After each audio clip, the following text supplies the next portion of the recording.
ගෙදරක ආදරයට හැදුණු දුවෙක් තවත් ගෙදරක බිරිඳක් වෙනෙහි සුන්දර මොහොත දකිද්දි ඕනෑම කෙනෙකුගේ හිතට දැනින්නේ පුදුම සතුටක්. ශනුත්‍රි ප්‍රියසාද් සහ දිනේෂ් ගමගේගේ විවාහය ගැන මුළු රටම කතා වෙද්දී ජනප්‍රිය රංගන ශිල්පිනී වෝල්ගා කල්පනී මේ දෙන්නා වෙනුවෙන් තැබූ සටහන අද හැමෝම අතරේ හුවමාරු වෙනවා. ශනු ළඟට යන්න කලින් වෝල්ගා ඈතට වෙලා ඇඬුවේ ඇයි? වෝල්ගාගේ ආදරණීය නීබර්ස් කතාවේ ඇත්තම විස්තරය මෙන්න. කාලයත් එක්ක අපේ ජීවිත හිතපු නැති විදිහට වෙනස් වෙනවා. ශනුද්‍රිත් තමන්ගේ අක්කලා දෙන්නා වගේම සුන්දර විවාහ ජීවිතයකට ඇතුළු වුණේ නුවරඑළියේ මීදුම් සලුව මැදයි. ශනුගේ වගේම දිනේෂ්ගේ මේ මංගල්‍ය ගැන බොහෝ දෙනා කතා වුණේ ඊ තරම්ම මේ දෙන්නා හරිම ආදරණීය සහ ගැළපෙන යුවලක් නිසයි.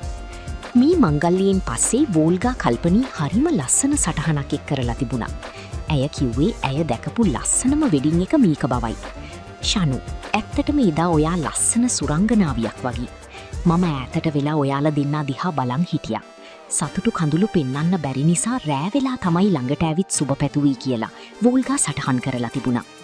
ඒ විතරක් නෙවෙයි, ශනු කියන්නේ ගොඩක් මහන්සි වෙන ආදර්ශමත් ගෑනු ළමයෙක් කියලා වර්ණනා කරපු වෝල්ගා මේ අලුත් යුවලට තමන්ගේ අසල්වැසියන් ලෙස සුබපතමින් වෙල්කම් හෝම් මයි නේබර්ස් ඉක්මනට එන්න කියලා ආදරණීය ඇරයුමක් කරලා තිබුණා.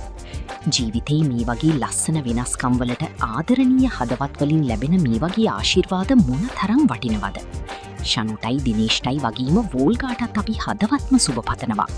ශනුත්‍රිගේ වෙඩින් එක ගැනත් වෝල්ගාගේ මේ ආදරණීය සටහන ගැනත් ඔබ මොකද හිතන්නේ? ඔබේ අදහස පහලින් කොමෙන්ට් කරන්න. මේ වගේ උණුසුම් කලාපුවත් එසැනින් දැනගන්න අපේ නාලිකාව සබ්ස්ක්‍රයිබ් කරලා අපිත් එක්ක එකතු වෙන්න.